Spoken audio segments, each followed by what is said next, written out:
आज एसडीपीआई की जानिब से एक वफ़द मालेगांव महानगर पालिका की उपायुक्त कुमावत मैडम से मुलाकात किया। मुलाकात करने का हम लोगों का विषय था मालेगांव महानगर पालिका हद्दी में शहरी विभाग के अंदर शहरी हिस्से में जितनी भी झोपड़पट्टियां हैं इलीगल, उसको लीगल करके देना। उसके अंदर हमने मैडम से मुलाकात की। मैडम ने हम लोगों को आश्वासन दिया है कि हम लोग इसके ऊपर गौर कर रहे हैं और आपका काम आगे बढ़ाने की हम लोग कोशिश करेंगे। उसके साथ ही हम लोग शहर के इंजीनियर जिसको हम सिटी इंजीनियर कहते हैं, उनसे हमने मुलाकात की। उन्होंने कहा कि हम लोगों ने 36 झोपड़पट्टी का प्रस्ताव शासन की तरफ भेजा था, जिसके अंदर मालेगांव मध्य मुस्लिम एरिया की 26 झोपड़पट्टी थी और आउटर की 10 झोपड़पट्टी थी, जिसके अंदर से 10 झोपड़पट्टी को सातबारे बनाकर दिए गए और 26 झोपड़पट्टी का प्रस्ताव जो है वो अभी तक हमारे पास में अंडर प्रोसेस है। इसमें तो जो झोपड़पट्टी इसके क्रेटर एरिया में बैठेगी हम उसको है तो सातबारा बना के देंगे। उसके साथ ही इंजीनियर साहब ने हम लोगों को ये कहा कि मालेगांव महानगर पालिका के 4 प्रभाग हैं, चारों प्रभाग के जो कारपोरेटर हजरात हैं वो अगर हम लोग को उनके एरिए की जहाँ पर से चुन कर आए हैं उस एरिए में जो झोपड़पट्टी है, अगर उसकी सही मालूमात सारे प्रभाग अधिकारी के पास चारों प्रभाग के कारपोरेटर हजरात पहुँचा देते हैं, वहाँ से हमारे पास लिस्ट आती है, तो जो लोग सातबारे से वंचित रह गए हैं, जिनको नहीं बना के दिए गए, हम उनको बनाकर देंगे, ऐसा उन्होंने आश्वासन दिया है। लेकिन साथ में उन्होंने ये भी कहा है कि झोपड़पट्टी के जो रहने वाले हैं वो अपने अपने एरिया के कारपोरेटर से मिले और कारपोरेटर के लेटर पैड के ऊपर अपनी झोपड़पट्टी का नाम, उसका सर्वे नंबर लिखकर प्रभाग अधिकारी के पास जमा कराए। प्रभाग अधिकारी जो है वो प्रस्ताव कमिश्नर की तरफ भेजेगा, कमिश्नर कलेक्टर साहब की तरफ भेजेंगे और मीटिंग लेकर ऐसी सारी झोपड़पट्टियों को सातबारे बना के दी जाएंगी। इस तरीके का हम लोगों ने आज कमिश्नर से और शहर इंजीनियर से मुलाकात की। इसके अंदर हम लोगों को ये चर्चा हम लोग उनसे हमारी हुई है। कमिश्नर साहब को जो लेटर दिए और झोपड़पट्टी की निशानदेही किया, कारपोरेशन ने शासन के हवाले शासन के तरफ भेजा, तो आपके पास कोई ऐसी मालूमात है कि कौन सी मालेगांव शहर की वो कौन सी झोपड़पट्टियां हैं जो जिनको 7/12 के उतारे मिल सकती?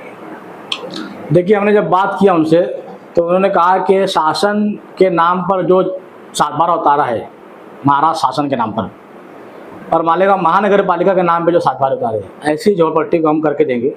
जिसके अंदर सबसे पहले हमने किला झोपड़पट्टी के बारे में बात किया, क्योंकि किला झोपड़पट्टी जो है वो ऑलरेडी महाराष्ट्र शासन की है, कलेक्टर की है।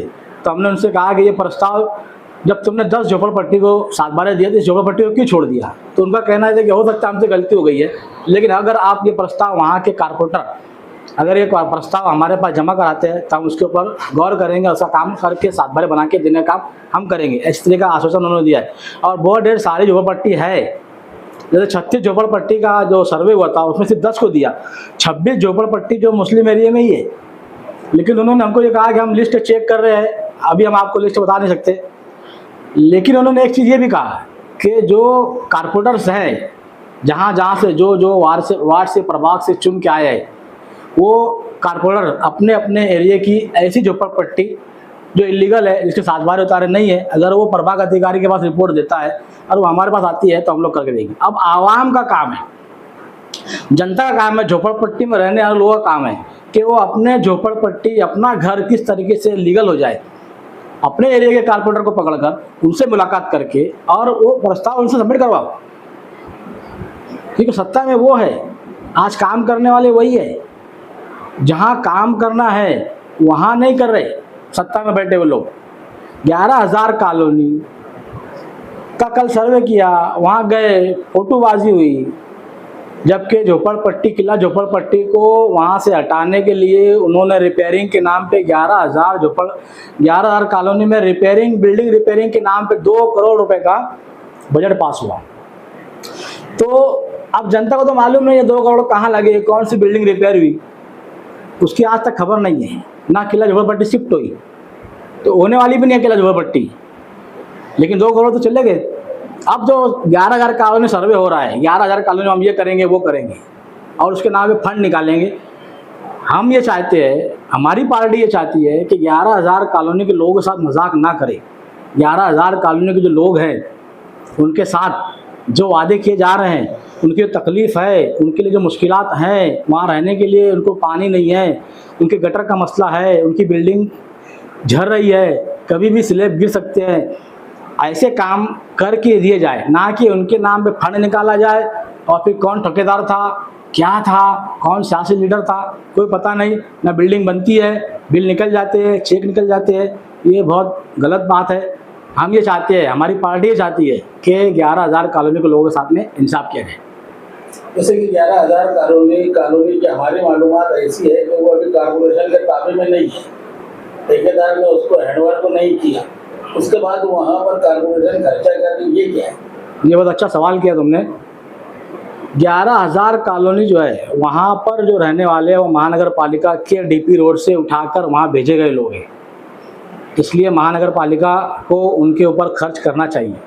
लेकिन मैंने यही कहा कि खर्च सही जगह पे हो, जिस नाम से फंड निकाला जा रहा है उसी जगह पर वो काम किए जाए।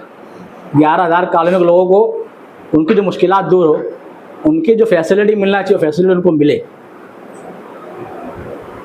तुम्हारी पार्टी शहर के अंदर HDPI के नाम से शहर के अच्छे मुद्दों के ऊपर काम कर रही है।